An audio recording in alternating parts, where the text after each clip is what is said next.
Hey everyone, and welcome to this visual explainer. Today we're bringing a truly wonderful source to life, Playland's official guide to magic family bracelets.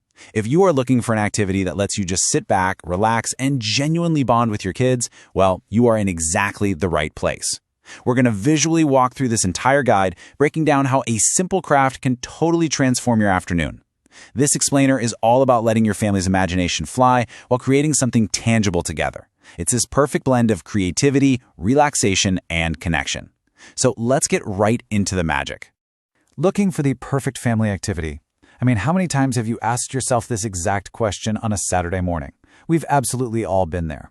You want something meaningful, something that doesn't involve staring at a screen for hours, and something that works brilliantly for kids aged 4 and up.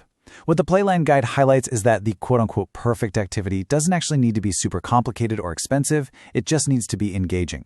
We are always on the hunt for ways to keep little hands busy and little minds focused, right? Well, this bracelet-making activity is designed specifically with that sweet spot in mind. It requires just a bit of adult supervision, but offers a massive amount of creative freedom for the kids. Okay, let's dive into this and look at the required materials. What's so great about this setup is how accessible everything is. The guide specifically recommends elastic threads, mainly because they are just so much easier for children to knot without getting totally frustrated. You'll also want some colorful wood or acrylic beads and, of course, those fantastic letter beads so everyone can spell out their names or favorite words. You'll need round-tip scissors for safety too, but here is the absolute genius practical tip from the source. Use a simple bowl or plate. I know it sounds so basic, but using a plate to hold your design stops those tiny beads from rolling all over your kitchen table, onto the floor, and into the dark corners of your house. It's a brilliant organizational hack that keeps the focus on the fun rather than, chasing runaway beads. Now, before we start threading, we have to talk about the official Playland motto, fun with precaution. I absolutely love this framing. It's a gentle but firm reminder that setting up a safe environment actually enables way more relaxed fun. The guide lays out 3 clear rules here. First, if you're a kid, always ask an adult to handle the scissors. Second, your workspace must be a totally cleared table. This just ensures you don't lose anything and gives you a clean canvas to work on. And third, and honestly probably most importantly, those tiny beads must be kept far, far away from any baby siblings or curious pets wandering around. By getting these precautions out of the way right from the jump, you guarantee a stress-free crafting session for the whole family. So, the crucial point is how we actually execute this. The process comes down to 3 simple, highly effective steps. Step 1, measure the wrist with the elastic thread, but, and this is key, cut about 5 centimeters or roughly 2 inches of extra string. You will absolutely need that slack when it comes time to tie the final knot. Step 2 is the design phase.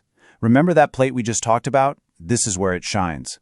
Lay out the beads on the plate to figure out your perfect color combinations and spell out your names before a single bead goes on the string. It's like a mini puzzle. Finally, step 3, thread with patience. The Playland Guide points out that this isn't just a physical step, it's actually a fantastic concentration exercise for kids. It builds their fine motor skills and their focus in such a naturally rewarding way. And this brilliantly illustrates the true heart of the entire Playland Guide. We aren't just talking about the physical act of threading strings here. We are talking about the emotional value of telling a story. The guide explicitly states that the most beautiful part of these bracelets isn't the plastic or wooden beads at all, it's who you're making them with. This is a golden opportunity for parents, caregivers, and especially grandparents to sit down and share stories from their own childhoods while everyone strings their beads together. When you attach a story to the activity, the bracelet stops being just a simple craft, It transforms into a lasting physical memory of that exact conversation and that exact afternoon spent together. Now, what's really interesting about this slide is this incredible expert trick sourced straight from the guide's behind-the-scenes tips. We have all experienced the total heartbreak of finishing a beautiful elastic bracelet, tying it off, and then watching it snap open and spill everywhere 5 minutes later because the knot slipped. It's the worst. To completely prevent that, the guide reveals this high-value hack. Once you tie that final strong knot, dab just a little bit of clear nail polish directly onto it.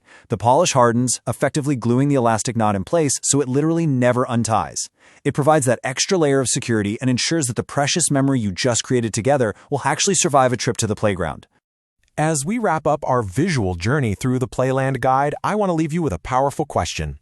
Who will you gift your bracelet to today? The source material highly encourages making this a dynamic family-wide exchange. Have every single family member make a bracelet for someone else in the room. It's such a wonderful way to foster a spirit of generosity, affection, and care among siblings and parents alike. If this explainer inspired you to set up your own colorful crafting table this weekend, don't forget to like, subscribe to Playland, and absolutely share photos of your family's unique designs. So I pass the question back to you as you look at your own vibrant creations. Whose day are you going to brighten with a little bit of handmade magic today?